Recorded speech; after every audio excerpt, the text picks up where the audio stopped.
በስመ አብ ወወልድ ወመንፈስ ቅዱስ አሐዱ አምላክ አሜን። ሰላም አምላክ ይብዛልኩም ስድራ እግዚአብሔር ከመይ ሓዲርኩም? ኣነ ኣምላክ ይመስገን ሰላም ኣለኹም። ከምዚ ኣነ ሰላም ዘለኹ ሰላም ክትኮኑ ተስፋ ይገብር። ሽከም ፈቃድ ኣምላክ ሎሚ ትርጉም ኣስማት ቃል መፅሓፍ ቅዱስ ናይ ኣቦታትና ከመኮርየ ብሓደ ንፅናሕ። ሕዝቅያስ ማለት እግዚአብሔር ሓይለይ እዩ።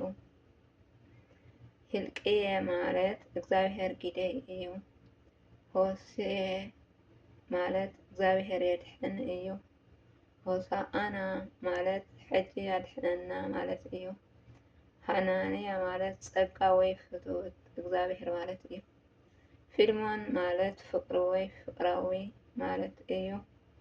ሊድያ ማለት መልክዕቲ ማለት እዩ። ልቋስ ማለት መብራህቲ ማለት እዩ። ሚልከ ጻድቅ ንጉስ ጻድቅ ማለት እዩ። ሙሴ ኣብ ማይ ዝተረፈቐ ማለት እዩ። ሚልክያስ ለኣካይ ማለት እዩ። ሚካኤል መንከም እግዚአብሔር ማለት እዩ።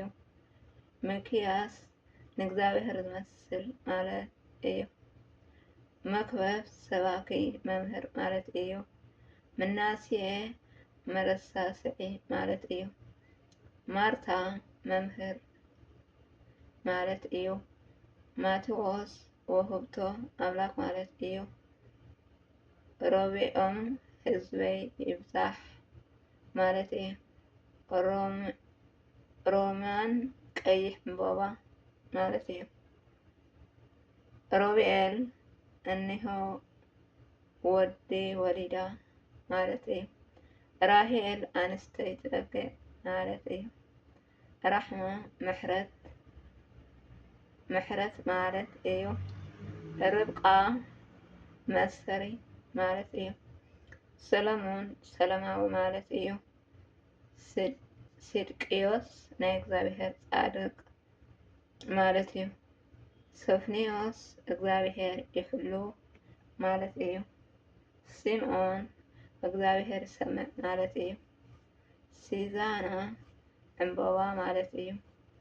ሳምሶን ፀሓይ ማለት እዩ።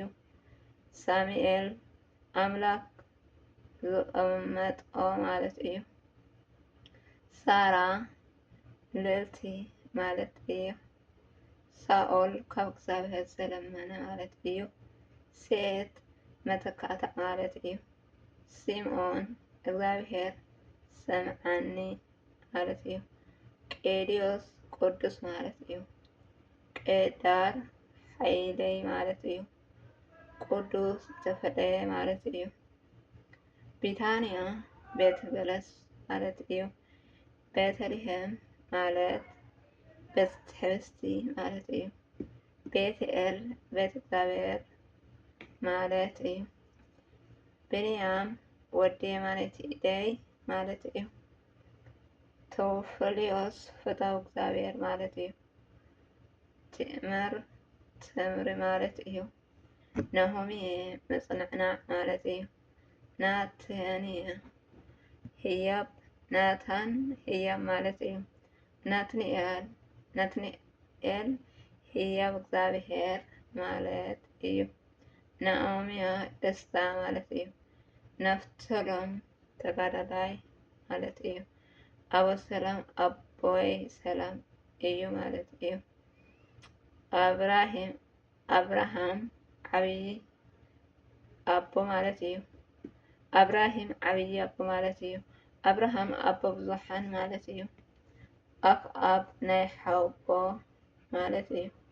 ኣልዓዛር እግዚአብሔር ይረድእ ማለት እዩ። አማኑኤል እግዚአብሔር ምሳና እዩ። ኦሶር ሕጉስ ማለት እዩ። አስቴር ኮኮብ ማለት እዩ። አዛርያስ እግዚአብሔር ረዲእዎ ማለት እዩ። ኣማን ዝተረጋገፀ ወይ ዝተኣመነ ይኩን ማለት እዩ። አቤሜሌክ ናይ ንጉስ ኣገልጋሊ። ኣብዮድ ኣገልጋሊ እግዚአብሔር። ኣኪያ እግዚአብሔር ወይ ሓወይ እዩ። ኣዝኤል እግዚአብሔር ይርኢ እዩ። ኣዝየብ ኣብ መንጎ ምዕራብን ሰሜንን ዘሎ ቦታ ማለት እዩ። ኣብየል ትንፋስ ማለት እዩ። አንቶኒዮስ ጸጋ ዝመልአ ማለት እዩ። ኣዳም ካብ መሬት ዝተፈጠረ ምልኩዕ ማለት እዩ። አድኖዮስ ህያው ጎይታ እዩ። አድናሮዮም ጎይታ ልዑል ዝበለ እዩ። ኢያሴጥ እግዚአብሔር ፈራድ ማለት እዩ። ኢዮርኤም እግዚአብሔር ልዕል በለ ማለት እዩ። ኢየስየስ እግዚአብሔር ደጋፊ እዩ። ኢብልያ ነጋር መለኮት ማለት እዩ። ኢያእስ እግዚአብሔር ሃበ ማለት እዩ። ኢያቄም እግዚአብሔር አቆሞ። ኢያአብ እግዚአብሔር አቦ እዩ።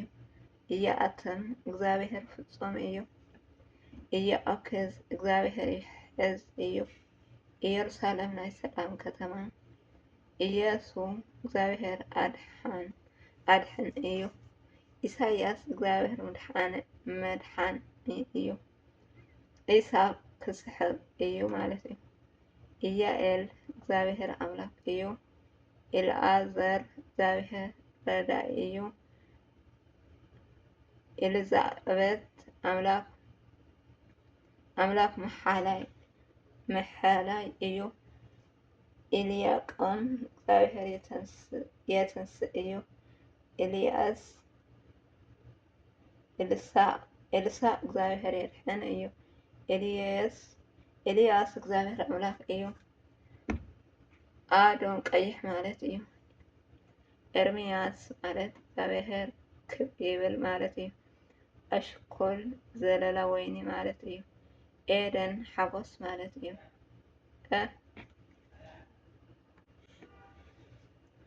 አስማኤል ማለት እግዚአብሔር ይሰምዕ ማለት እዩ። እስራኤል ማለት ከዓ ምስ እግዚአብሔር ተባኢሱ ዝሰዓረ ማለት እዩ። ኢየዝርኤል እግዚአብሔር ይዘርእ እዩ። እዛራ ሓጋዚ ርድኣት ማለት እዩ። ዲና ፍርዲ ማለት እዩ። ይቅርታ ዳን ፍርዲ ማለት እዩ። ዲና ዳኛ ማለት እዩ። ዳንኤል እግዚአብሔር ፈራዲ ማለት እዩ። ዳዊት ፈታዊ ማለት እዩ። ዴቦር ንግስቲ ንህቢ ማለት እዩ። ጸዳል ናይ ብርሃን ነጸባረቅ ማለት እዩ። ጽድቅዮስ ጻድቅ እግዚአብሔር ማለት እዩ። ጽገረዳ ጥዑም ሽታ ዘለዎ ዕምበባታት ማለት እዩ። ጽዮን መጸግዒ እምባ ማለት እዩ። ጎድልዮስ እግዚአብሔር ዓብይ እዩ ማለት እዩ። ግድኦን ሓይል ተዋጋኣይ ማለት እዩ። ባራንባስ ወዲ እግዚአብሔር ማለት እዩ። ብሩክ ማለት እዩ። ቤንያስ እግዚአብሔር አጽንዐ ማለት እዩ። ባርቆ መብራቅ ማለት እዩ። ነሆምያ አምላክ የጽንዕና ማለት እዩ። ነሆም አምላክ መጽናዕናይ ማለት እዩ። ናትናኤል እግዚአብሔር ሃበኒ ማለት እዩ። ናዝረት ዝተቀደሰ ማለት እዩ። ኖህ ዕረፍቲ ማለት እዩ።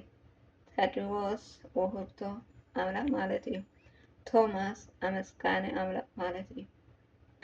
ካሌብ እሙን ማለት እዩ። ኮቢኤል ክቡር አምላክ ማለት እዩ።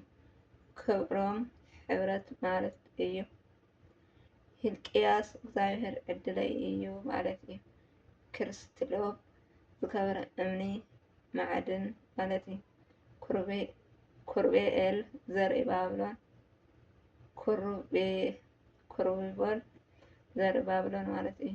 ዘካርያስ እግዚአብሔር ይዝክር ማለት እዩ። አሜን አሜን። ስለ ቃሉ ናይ ቃል ባለቤት እግዚአብሔር አምላክ ዝከበረን ዝተመስገነ ይሁን። ዘንጠልኮን ዘግደልኮን ብኣፍቲ ቃል መላእክቲ ተዕረበለይ ዝተባረኹ ኣርመን ክብራት ሓዋተይ ወስፋል እግዚአብሔር ወለወላዲት ድንግል ወለመስቀሉ